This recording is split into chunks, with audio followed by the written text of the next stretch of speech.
আমি সুশান্ত কুমার ঘোষাল, প্রধান শিক্ষক, গড়মান্দারণ উচ্চ বিদ্যালয়।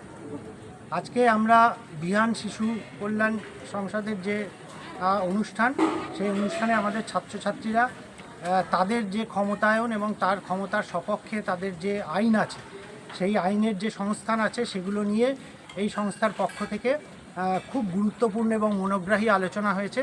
বিশেষ করে ছাত্রছাত্রীদের এটা অত্যন্ত উপকারে লাগবে।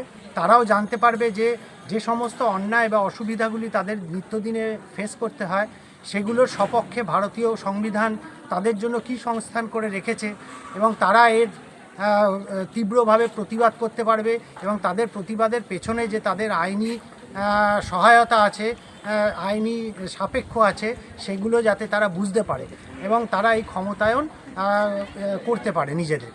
এইটা নিয়ে যে আলোচনা হলো এবং ছাত্রছাত্রীরা তাতে অত্যন্ত উপকার হয়েছে। আগামী দিনে তাদের আত্মবিশ্বাসও অনেক বাড়বে এবং এই ধরনের কাজকর্ম তাদের ভবিষ্যৎ জীবনে যাতে তারা প্রতিরোধ করতে পারে, তার জন্য তারা সম্পূর্ণ আত্মবিশ্বাস অর্জন করলো বলে আমার মনে হচ্ছে।